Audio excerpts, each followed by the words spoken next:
Welcome to a special episode of the Haftarah Plethora, the video podcast, where we usually bring a little joy to the world by talking about the prophets who wrote the Haftarahs that we read on Shabbat.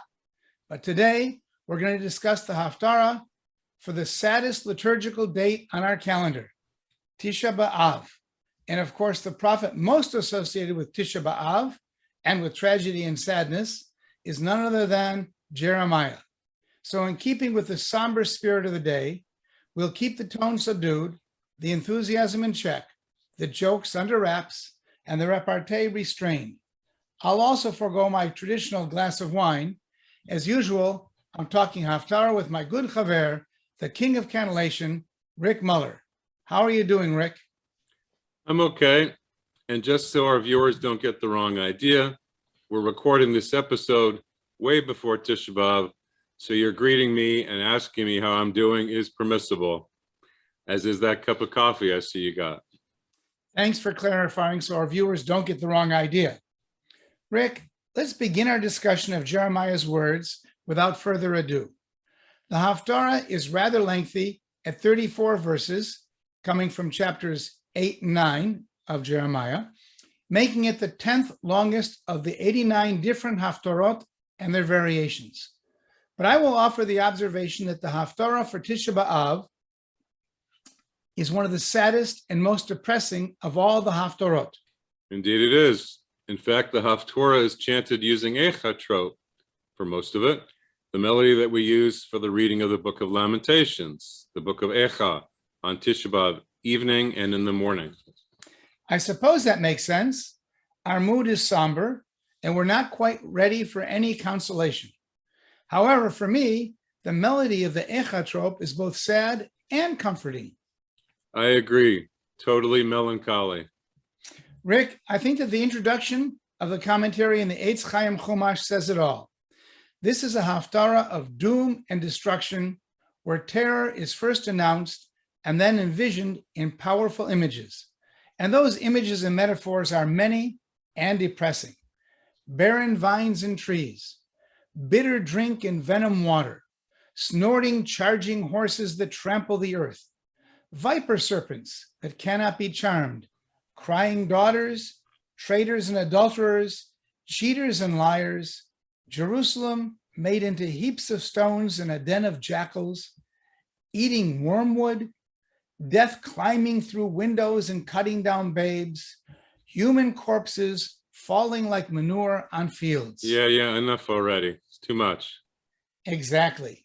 Except Echa is even more graphic and distressing. Rick, just two brief additional comments before we turn to the chanting and closer examination of the text and the trope. First, for some reason, I found large chunks of the Haftarah difficult to read and understand. Many of the words, at least in their specific usage, were unfamiliar to me. I wonder if you found this to be true. Sure did. One example, verse 21, took me a long time to get that smooth. The word hoshbarti, hechezikatni, very unusual forms of those verbs. I can't even say it now. Even I had to practice them a lot. Yeah. Finally, often in a Haftarah that's downbeat or that has a depressing theme, the ending will be somewhat hopeful, even if the sages had to jump a few verses or chapters to find a more cheerful message. Here we end with two verses which seem almost mocking in their tone to me. Even the Eitz Chaim commentary says that the concluding verses counsel proper conduct despite the fact that they cannot diminish or prevent the severity of the predicted doom. Where is the hope? Well, like you said, on Tisha B'Av morning, we're not ready for comfort or hope. Sometimes it's important to get in touch with your sadness. But don't worry, come the afternoon of Tisha B'Av, we read a comforting Haftarah from Isaiah with notes of divine grace and loving kindness, a merciful and forgiving God, and the promise of redemption from exile. So patience, my friend. Patience is not my outstanding virtue, as you know, Rick, but I'll try. I'm going to suggest the following breaks.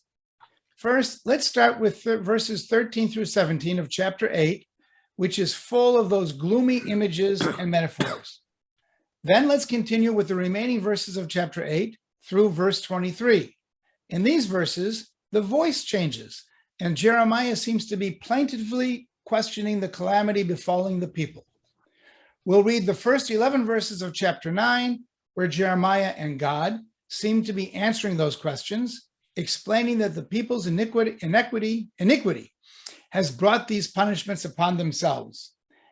Verses 12 through 21 continues the answer from Adonai, even more provocatively urging the people to mourn and wail, offering not the least bit of hope for salvation. And we'll conclude with those last two verses, verses 22 and 23, which has the perplexing exhortation to the people to be earnest in their devotion to God despite everything. I can work with that. I think the commentary in the Eitz Chaim Chumash gives us a lot of good insight. There's rapidly alternating voices going back and forth between Jeremiah, God, and the people. So readers and listeners should be on alert for these changing perspectives, as you noted, and which explains your division of the sections. The commentary also talks about puns and unexpected connections between words, and I'll try to indicate a few as we go along with the chanting. For the first section, for example, we should pay attention to the repetitions of the word ein, meaning not or nothingness, which is unusual for so many, and it's repeated 8 times here, 4 of them in the first section and the remainder in the last part of chapter 8. In fact, we start with 2 of them right in verse 13, highlighted with a Tishah ketana and a dargah. The dargah is on ein, ve'ein, in the middle of the line there. No grapes left on the vine, no figs on the fig tree. As the commentary says, creating a mood of desolation and despair, or as I would put it, the emotional nothingness. I like that phrase, emotional nothingness. Depressing, but meaningful. And then there's a interesting idiom in verse 14, and again in verse 14 of chapter 9. The words me rosh might seem to literally mean headwaters, but are translated as bitter draft in the JPS or as venom water by Alter. This phrase again appears in Jeremiah a 3rd time in chapter 23, but nowhere else in the Tanakh, just those 3 places. I think that it means tears, salty, bitter tears. Rick, I think you may be right. Something to explore further. One more thing, sir. I'd like to point out that there's a trope typo in the Eitz Chaim Chumash in verse 16 on the word susav, your snorting horses. In the Eitz Chaim, the cannellation mark is a revia, that diamond-shaped symbol, but it should be a zakef katon, the 2 dots, one above the other, that usually follows the mapach pashta phrase. And the same error is found in verse 7 of chapter 9. But Norma has corrected those for us on the screen. I just wanted you to know about it. Now I'm ready for the bracha. Let's start the chanting. You can find the text starting on page 1329 of the Eitz Chaim Chumash, or follow along on the screen with Norm Gar's beautiful rendering of the text. Baruch atah Adonai Eloheinu melech haolam, asher kitshanu b'mitzvotav v'tzivanu la'asok b'divrei Torah. Amen. Asof asifem num Adonai ein anavim b'gefen ve'en tenim batena ve'ale navel va'eten lahem ya'avrum Ama anachnu yoshvim heasfu v'navo el arei hamivtzar v'nidma sham ki Adonai Eloheinu hadimanu vayashkenu merosh Ki chatanu l'Adonai kaveh leshalom ve'en tov, leit marpeh ve'hine ve'ata, midan nishma nachratzu sav, mikol mitalot abirav, ra'asha kol haaretz, vayavo'u, vayochlu eretz umlo'ah, ir ve'yoshvevach, ki hineni meshaleach bachem, nechashim sifonim, asher ein lahem lachash, v'nishchu erchem num Adonai. Thank you, Rick. We next turn to the last 6 verses of chapter 8. The voice is now mainly Jeremiah, but also perhaps the people. Any special trope insights here? Well, there's the additional 4 uses of the word ein, twice in verse 19, where Jeremiah notes that Adonai is not in Zion, and the king is not there either. And then twice again in verse 22, this time stating that there is no balm to ease the pain, and there's no healer to cure. But I want to point out 2 unusual things in verse 19, besides the use of ein. First, we have the only appearance of the word ha-Adonai in the entire Tanakh. The word is actually a composite of the prefix hey that indicates a question, the hey ha-she'elah, and the name of God. But the phrase ha-Adonai ein b'tzion can also be understood in a provocative way, maybe, to question whether God exists. Rick, you're not usually so subversive. Yeah, no. Secondly, we've got another interesting hey in the word malkah in verse 19. Many people might understand that word to be queen. Malkah is queen, melech is king. But the dot in the hey, called a mapik, shows us there's a feminine possessive there. So the word really means her king, melech shalach, and you pronounce it malkah. And note that I aspirated that final syllable. I also like Jeremiah's artistry with the words that are alliterative. The first part of verse 20, avar katsir, that rhymes a little bit, and then kala kaitz. It just strikes me as very poetic. Katsir and Kayitz too, yeah. Rick, what about the Zakef Gadol on the word kadarti in verse 21? Yes, good pickup. So the Zakef Gadol is unusual, it stands out, and that word can mean mourn or to darken. The speaker, probably Jeremiah here, is in a bad way emotionally, and the trope helps us to see that. As Robert Alter puts it, I plunge into gloom, desolation has gripped me. Rick, please chant verses 18 through 23 of chapter 8. Mavligiti ale yagon, alai libi davai, hine kol shavat patami, meretz marchakim, ha-Adonai ein betzion, imalkach ein bach, madua ichisuni bifsilehem behavle nechar. Avar katsir kalakayitz vanachnu lo noshanu.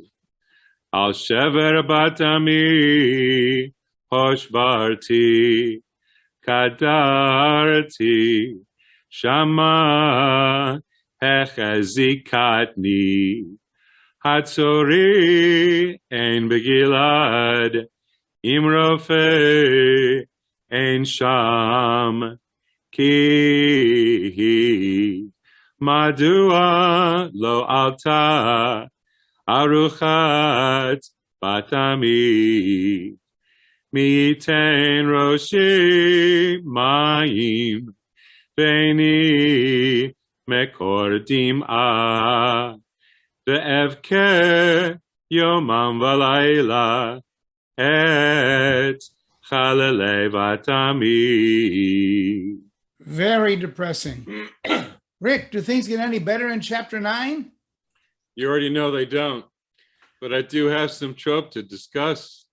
There's a very interesting and rare use of the pasik, that vertical line between the dargah and the tavir in verse 2 of chapter 9. It's in the phrase ki me'ra'ah el ra'ah yatsa'u. There's a pause between evil and yatsa'u. They advance from evil to evil. You know, my theory is that the rare and fancy tropes were put there on the most important words, and unusual trope combos draw our attention to those words. Rabbi Ben Asher wanted us to ask, why does it sound like that?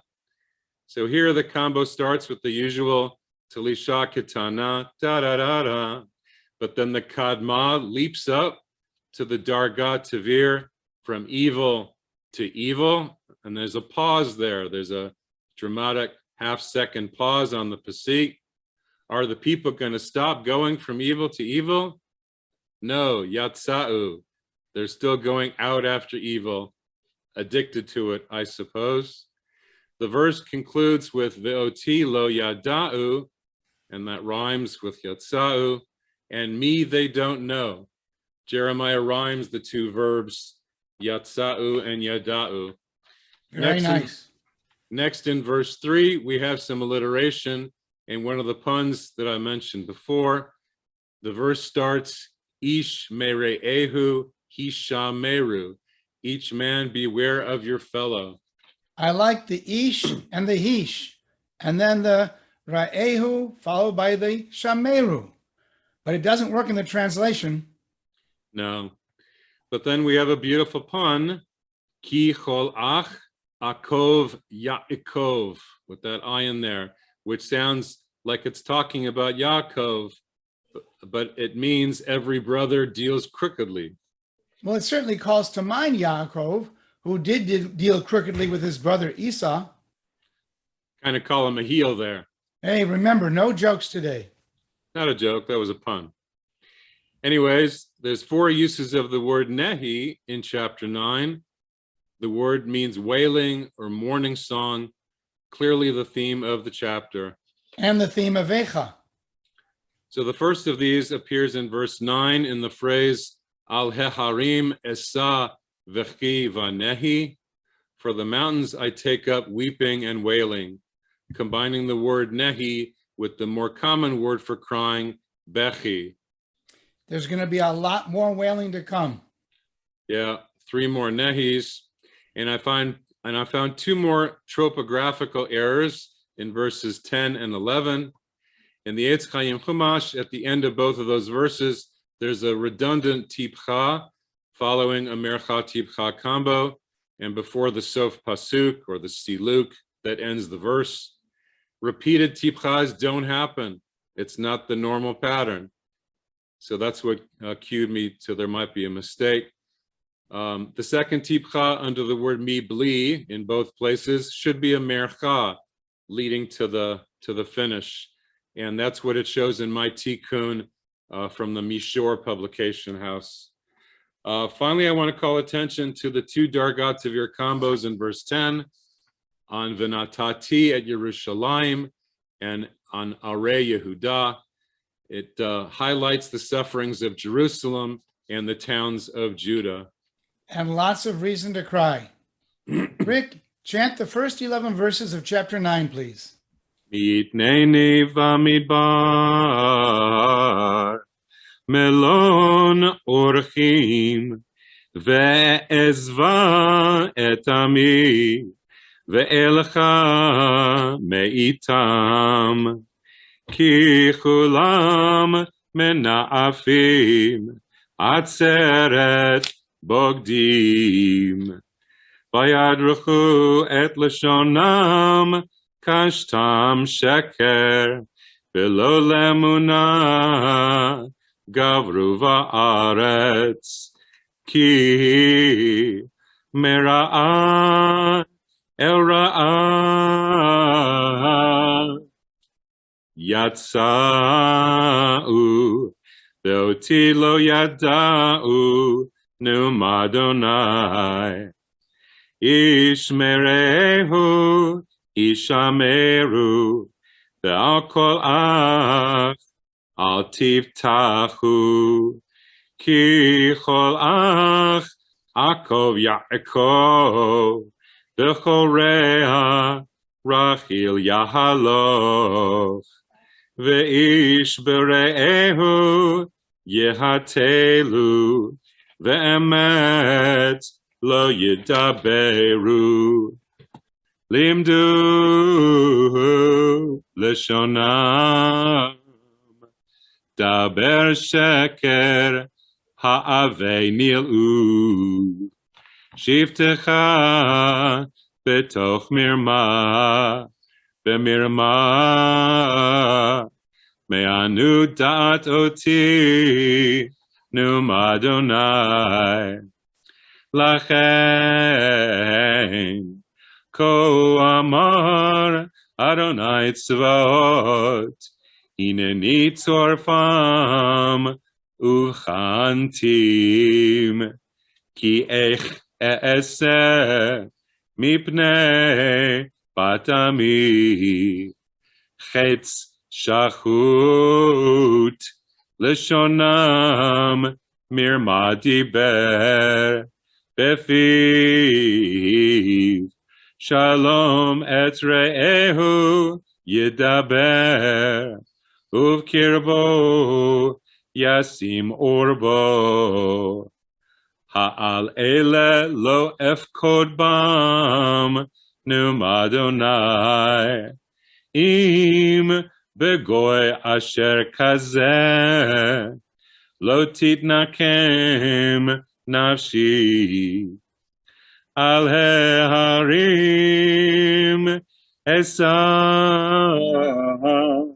v'chivanehi v'anot mibar kina ki nitztu mibli ish over v'lo shamu kol mikneh Me'of hashamayim ve'ad behema nadadu halachu venatati et Yerushalayim legalim me'ontanim ve'tarei Yudah Eten shemama mibli yoshev mi ha'ish hechacham v'yaven et zot v'asher diber pi Adonai elav v'yagidah alma ovda haaretz Nitztacha midbar mibli over. The sadness and trauma just continue in this next section, don't they? They do. And 3 more verses of Nehi or wailing, verses 17, 18, 19 coming up. But for wailing, you need wailers. I like the Eitz Chaim Chumash commentary. Jeremiah's call for public wailers, Mikon Nenot, to recite words of mourning for the people and the land in verse 16, connects to the public recitation of Lamentations. And note that Jeremiah clearly thinks that these are pretty smart ladies, since he also calls them ha-cha-cha-mot, the wise women. Great word, even if it's a bit of a tongue twister. Rick, if you don't mind, I'm going to offer Alter's translation of this verse. Thus said the Lord of armies, look to it and call to the keening women that they come, and to the wise women send those that they come. Alter notes that there are indications that there were a class of professional keening women or professional mourners, these mekonenot, who perform public rites of mourning. This is a very common practice in various cultures, including China, India, and the Middle East. Very interesting. But I imagine that these professional mourners also have plenty of reason to cry for themselves. And the word mekonenot comes from the word kina, which appears in verse 9 and 19. Kinot in the plural are dirges or religious poems of lamentation. Back in verse 9, which I chanted previously, there's a pun with kina when Jeremiah refers to kol mikneh, the voice of cattle, perhaps suggesting that these dirges were as meaningful as cows mooing.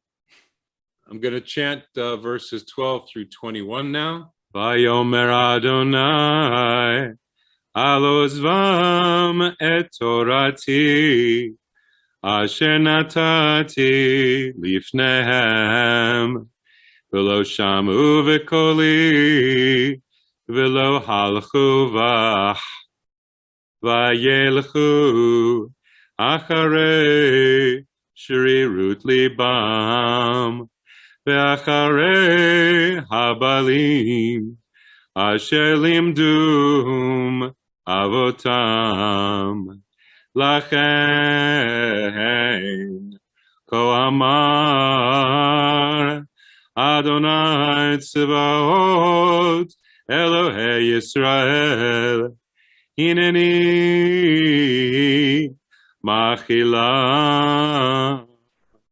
et ha'am hazeh la'ana v'hishkitim merosh v'hafitzotim bagoyim asher lo yadu hema v'avotam v'shilachti achrehem et hacherev ad kaloti otam. Ko amar Adonai Tzvaot Hitbonenu v'kir'u lamakonenot utvo'ena ve'el hachachamot shilchu v'tavona utmaherna v'tisena aleinu nehi v'teradna einenu dim'a ve'afapenu yizlu mayim ki kol nehi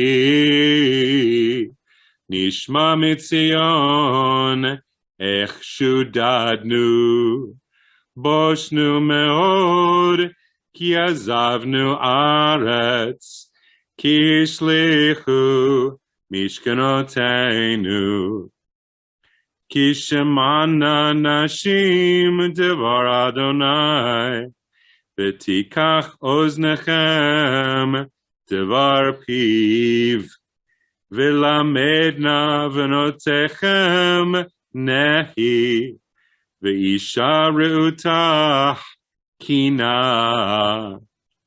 ki ala mavet b'chalonenu ba be'armanotenu leachrit olal michutz bachurim merechavot daber ko neum Adonai v'nafla nivlat ha'adam kidomen al penei hasadeh uchamir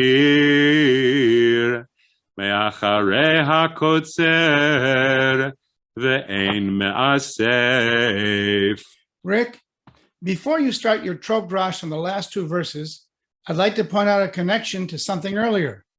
You already made the point about the hachachamot, or the wise women, in verse 16.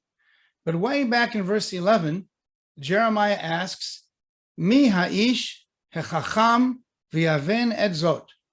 Who is the wise man that he would understand this? We don't get an answer until verse 22, when Adonai responds, Al yitalel chacham b'chachmato. Let the wise man not boast of his wisdom. That's the answer to the previous question. The wise men cannot understand what is happening. I sometimes feel like that. You're the wise man, huh? And how about the warrior or the rich man? Because verse 22 refers to all of them. The verse repeats the phrase Al Yitalel 3 times, once for the wise man, once for the warrior or the strong man, and once for the rich man. Rick, the meaning is clear.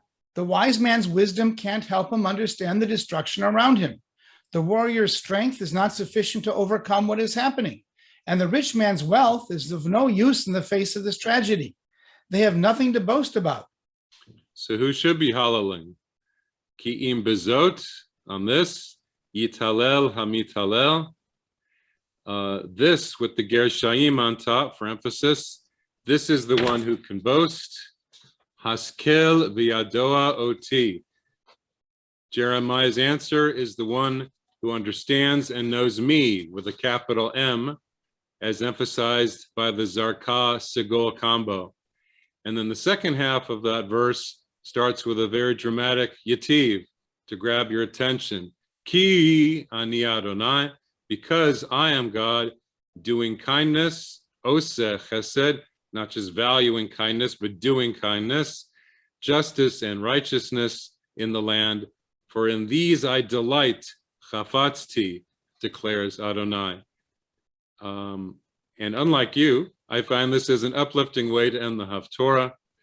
Even more, this combination of words, Hesed, Mishpat, and Tzedakah, are not unique to this Haftarah. They're central to our concept of the covenantal God. Rick, you're right, and you've convinced me. Hesed, Mishpat, and Tzedakah are found in Psalm 33, which we recite each Shabbat. Rananu tzadikim baronoi l'sharim navati la. It's also found in Psalm 89, which we don't recite in the liturgy, in chapter 16 of Isaiah, which we don't do as a Haftarah, but then most famously at the end of the second chapter of Hosea, which we read as the Haftarah for Parshat B'Midbar, and which we recite each morning as we put on the tefillin and wrap the tefillin around our fingers. We say, Ve'eres tichli v'tzedek uv'mishpat uv'chesed uv'rachamim. And I will betroth you in right and in justice and in kindness and in mercy. And because it's uplifting, we don't use the echad trope here for the last 2 verses. Rick, take us home with the last 2 verses. Ko amar Adonai, al yitalel chacham b'chochmato, v'al yitalel hagibor b'gvurato, al yitalel ashir be'oshro, ki im bezot yitalel hamitalel, haskel v'yadoa oti, ki ani Adonai oseh chesed mishpat u'tzedakah ba'aretz, ki ve'ele chafatzti neum Adonai.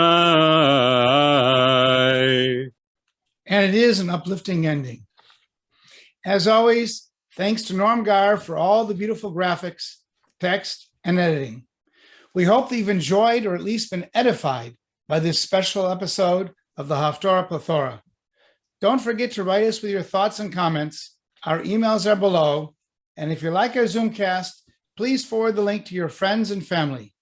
We'll be back with a new episode in a couple of weeks when we discuss and chant the Haftarah for Shabbat Rosh Chodesh on Shabbat Re'eh. And we're almost finished with the entire cycle. Indeed we are, Rick. an impressive accomplishment, if I do say so myself. But we have a few more to go. In the meantime, we wish you all a Tzom Kal for Tisha B'Av. And Shabbat Shalom. Bye-bye.